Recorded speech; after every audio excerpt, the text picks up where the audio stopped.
Hello everyone, welcome back. We are redoing Chevra's vacation home because, fun fact, when I tried to scan in her amiibo at the amiibo scanner thing at Paradise Planning, it told me that I had already done a house for her and to go visit the client directly. I must have done this in the earlier days of Happy Home Paradise, like before unlocking all the stuff, because the room wasn't expanded, we didn't use partition walls or anything, and I also completely forgot that this specific plot of land existed. Like, for some reason, it just hasn't been on my radar at all. As you'll notice, I haven't built anything on this plot, probably since this vacation home. I don't know, but that was an interesting surprise. So what better way to change things up and also to make a video than to redo the whole thing? I didn't really touch a whole lot of the downstairs. I do think, though, that the partition walls look really cool with the jail bars as like a door sort of situation instead of having the whole thing be jail bars in the back. But I also had the brief thought of making her and Nan roommates at Paradise Planning because, you know, they both currently live on my island, but also they're both intertwined with each other because of that Japanese nursery rhyme where they're two goats and they're sending each other letters and they eat the letters and then they don't know what the letters are, and so they have to send more letters. Doing this probably could have put Nan's photo in the build somewhere upstairs when we were doing the little apartment. Didn't think of it, but I might actually go back and do that and add a wardrobe, because what had happened with this was I did the whole build, right? And then I stepped away. I went out, I ran errands, came back, and I was still like, I had left the game open, but I had obviously paused OBS. So I had finished the build, but I didn't do the tour. I didn't talk to Chevra to complete it or anything. So instead of like really fully inspecting what was happening with the build, I just ended it. Like, I talked to Chevra, I did the tour, we were fine, whatever. So I forgot until we were doing the tour of the upstairs that there's no wardrobe in there, which is really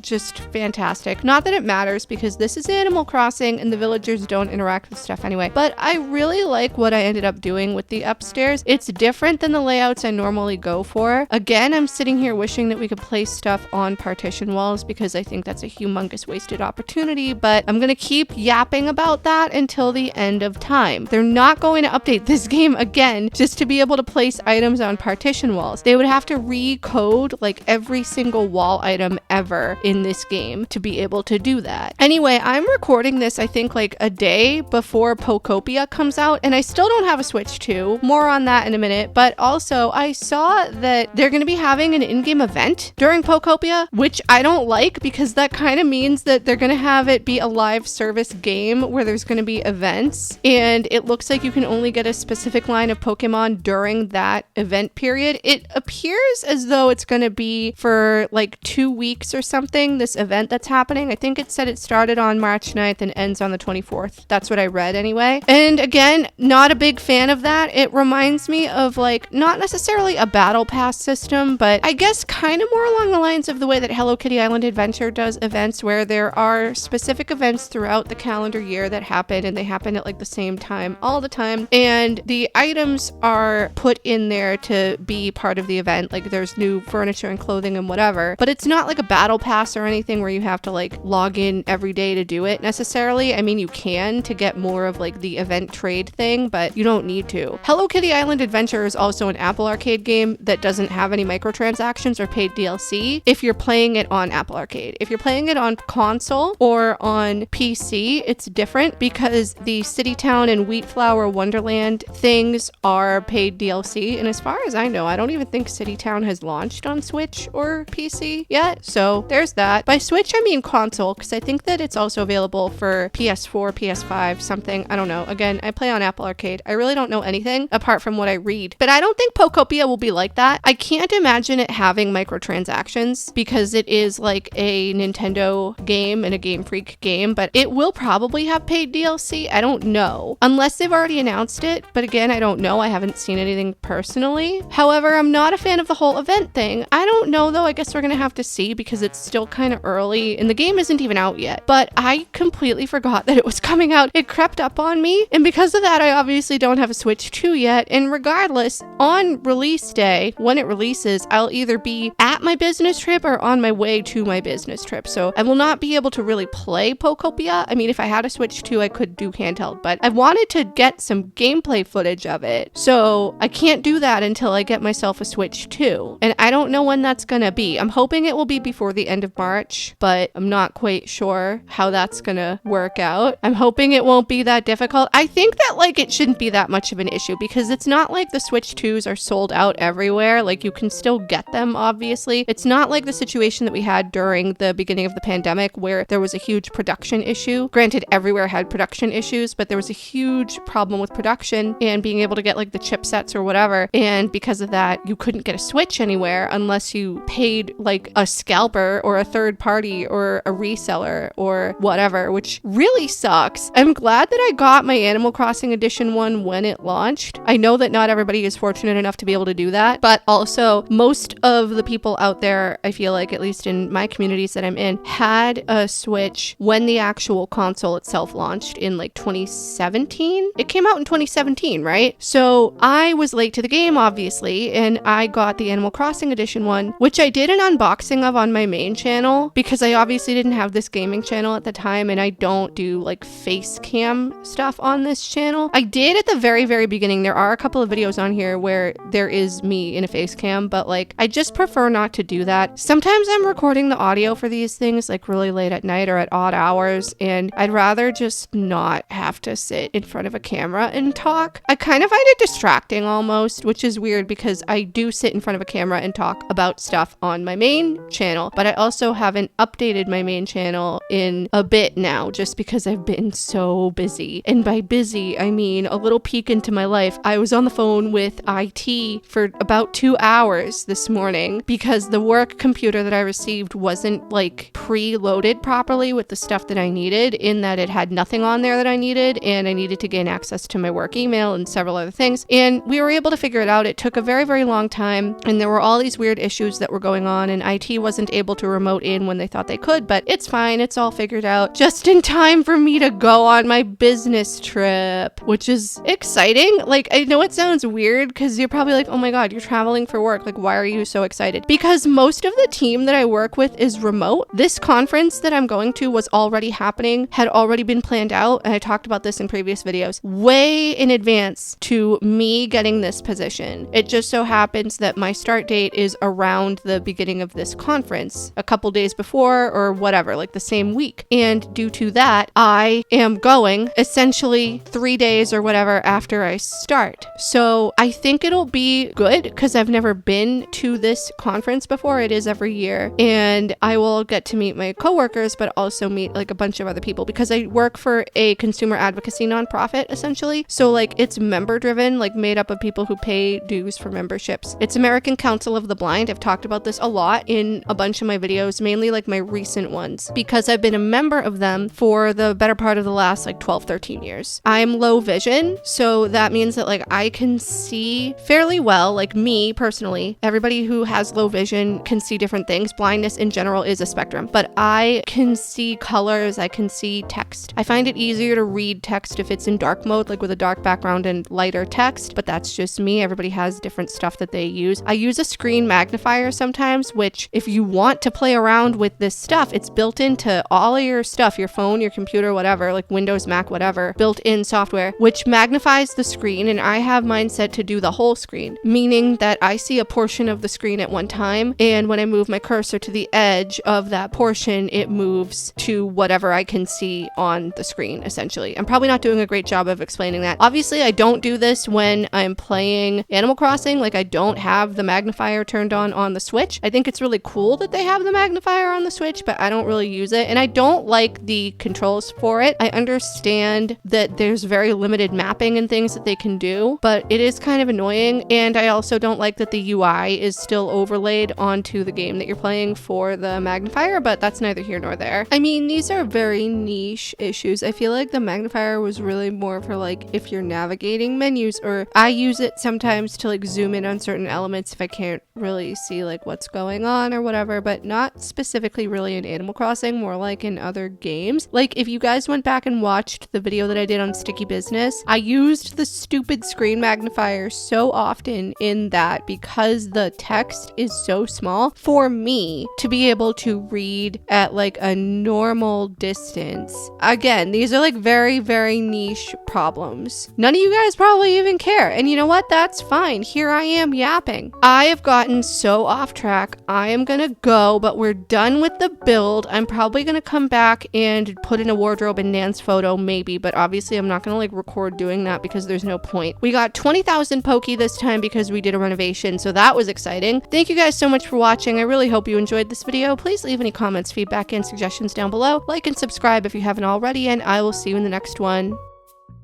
Bye.